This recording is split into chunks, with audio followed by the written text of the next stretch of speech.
আসসালামু আলাইকুম রহমতুল্লাহ। আজকে আমি গুরুত্বপূর্ণ একটি বিষয় নিয়ে আপনাদের সামনে আলোচনা করব। ইতালি ও আলবেনিয়ার চুক্তি সম্পর্কে আমার চ্যানেলে অনেক ভিডিও দেওয়া আছে, আমি বিস্তারিত ওই ভিডিওগুলোতে আলোচনা করেছি। কিন্তু এখন অনেকেই আমি দেখতেছি অনেক ধরনের গুজব ছড়াচ্ছে যে আলবেনিয়া এবং ইতালির চুক্তিটি কার্যকর হয়েছে, কিন্তু কিভাবে হয়েছে এটা আসলে বিস্তারিত অনেকেই বলে নাই। এটা নিয়ে অনেক গুজব চড়াচড়ি হচ্ছে, তাই আমি একটা নিউজ লিংক আমি আমার ডিসক্রিপশন বক্সে দিয়ে দিব। আপনারা যদি পড়েন আপনারা নিজেই বুঝতে পারবেন এটা আসলে কিভাবে কার্যকর হয়েছে বা ভবিষ্যতে কিভাবে হবে।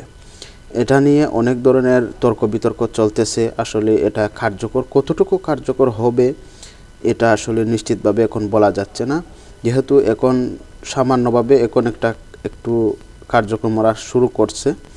যে এখন বর্তমানে যাদেরকে ভূমধ্যসাগরে আন্তর্জাতিক সীমানা থেকে যাদেরকে রিসিভ করবে ঠিক তাদেরকেই আলবেনিয়া পাঠাবে ইতালি সরকার। তো এখান থেকে যাদেরকে পাঠানো হয়েছে, যেমন আপনার গত কয়েকদিন আগে আপনারা অনেকেই আসলে নিউজটা জানেন, এই আন্তর্জাতিক সীমানা থেকে রিসিভ করে বাংলাদেশি কিছু মিশরীয় ওনাদেরকে আসলে পাঠিয়েছে এই আলবেনিয়া। তো এখান থেকে আবার তিনজনকে ব্যাক করেছে ইতালি। তো ইতালি থেকে আলবেনিয়া আনলো, আলবেনিয়া থেকে আবার তিনজনকে তিনজনকে আবার ইতালি ব্যাক করলো।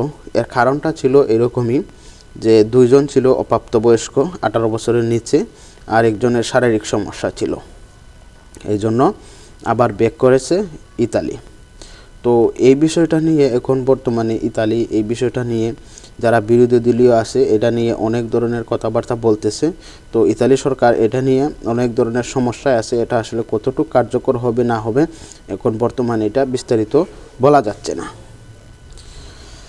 তাই আমি বলতে চাচ্ছি, যারা বর্তমানে লিবিয়া বা তিউনিসিয়া থেকে বাংলাদেশি অনেকে গেম দিতে চাচ্ছেন বা অনেকে গেম দিচ্ছেন, বর্তমানে যদি আপনারা গেম দেন আর আন্তর্জাতিক সীমানা থেকে আপনাদেরকে রিসিভ করা হয়, এখন বর্তমান যে পরিস্থিতি 100% এখন আলবেনিয়া নিয়ে যাওয়া হবে।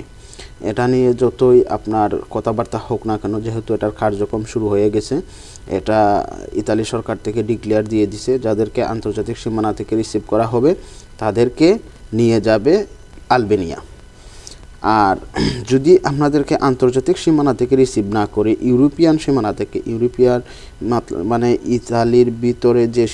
ইউরোপের ভিতরে যে সীমানা পড়ছে সমুদ্র সীমানা, সেখান থেকে যদি আপনাদেরকে রিসিভ করে তাহলে অবশ্যই আপনাদেরকে ইতালি ঢুকাবে, আপনাদেরকে আলবেনিয়া পাঠাবে না। এটা নিয়ে অনেকে গুজব ছড়াচ্ছে যে যারা ইতালি বর্তমানে অবৈধ আসে বা অবৈধভাবে ইতালি গিয়েছে তাদেরকে আলবেনিয়া পাঠাবে, এরকম অনেক গুজব ছড়াচ্ছে। আসলে এইরকম কোনো কিছুই না, শুধু যাদেরকে আন্তর্জাতিক সীমানা থেকে ইতালি কোস্টগার্ড রিসিভ করবে তাদেরকেই আলবেনিয়া পাঠানো হবে। এখন যারা লিবিয়া থেকে গেম দিতে চাচ্ছেন, আমার কাছে অনেক তথ্য আছে, অনেকেই তো গেম করে আসে, বর্তমানে হাজার হাজার লোক গেম করে আসে গেম দেওয়ার জন্য। কিন্তু আপনাদেরকে দালালরা বিভিন্ন ধরনের প্রলোভন দেখাবে যে আন্তর্জাতিক সীমানা পের হয়ে আপনারা যেতে পারবেন বা আন্তর্জাতিক সীমানা থেকে আপনাদেরকে রিসিভ করবে না বা আপনাদেরকে ধরতে পারবে না।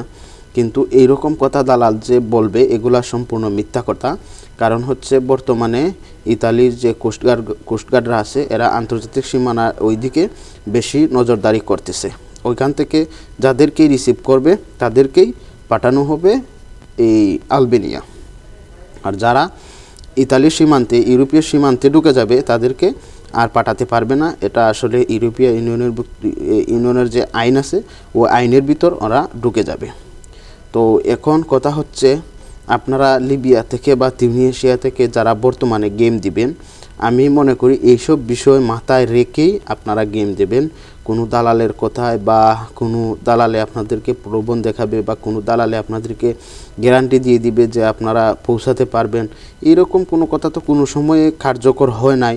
বা আমার তো পিছনে অনেক ভিডিও বানানো আছে বা অনেক ভিডিও আপনারা দেখেছেন, অনেকেই অনেক ধরনের পরামর্শ আমার কাছে চাচ্ছেন, আমি যতটুকু পারি দিচ্ছি। কিন্তু কোনো দালালের কথায় বর্তমানে আপনারা এইভাবে আপনারা পা বাড়াবেন না।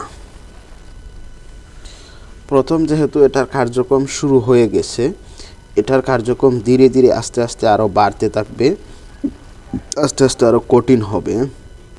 যতই এটা নিয়ে আলোচনা হোক না কেন, এটার বিরোধিতা অনেকেই করছে, অনেক মানবাধিকার সংস্থা বা ইতালির যে বিরোধী দলীয় নেতারা আছে, অনেক ধরনের এটা নিয়ে আসলে ওনারা বিরোধিতা করতেছে। কিন্তু বিরোধিতা কতটুকু কাজে আসবে না আসবে এটা আসলে বলা সম্ভব না। কারণ এই পদক্ষেপটা যখন ইতালির সরকার যখন প্রথমে এই পদক্ষেপটা নিয়েছিল, তখন অনেকেই বিরোধিতা করছে, কিন্তু বিরোধিতা করার পরে কিছুই করতে পারে নাই। এরপরে দেখা গেছে আবার এই এই যে এই পদক্ষেপটা ইতালি সরকার নিয়েছে এবং কার্যকর চালুই করেছে। তো এইটা যে চলবে, এটা যে বাস্তবায়ন হবে, এটা আসলে কোনোভাবেই কোনো সন্দেহ নাই, এটা যে চলতেই থাকবে।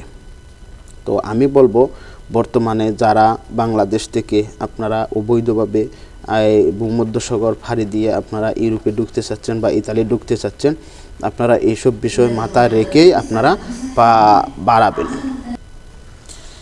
আর এইসব বিষয়ে, এটার বিষয়ে আলবেনিয়া এবং ইতালির চুক্তির বিষয়ে আমি সম্পূর্ণ একটা নিউজ লিঙ্ক আমি ডিসক্রিপশন বক্সে দিয়ে দেব। যারা পড়বেন, পরে আপনারা সম্পূর্ণ ক্লিয়ারলি বুঝতে পারবেন। আসলে ইউটিউবে আমি অনেক ধরনের ভিডিও দেখতেছি, আসলে এগুলার অনেক বিভ্রান্তি ছড়াচ্ছে, সঠিক তথ্যটা আসলে কেউ দিতে পারতেছে না, বেশিরভাগই বিভ্রান্তি ছড়াচ্ছে। তাই আমি বলবো আপনারা যদি এই ইনফরমাইগেটসের নিউজটা আপনারা দেখেন, আপনারা বুঝতে পারবেন সম্পূর্ণ বিস্তারিত। ভালো থাকবেন, সুস্থ থাকবেন, আল্লাহ হাফেজ।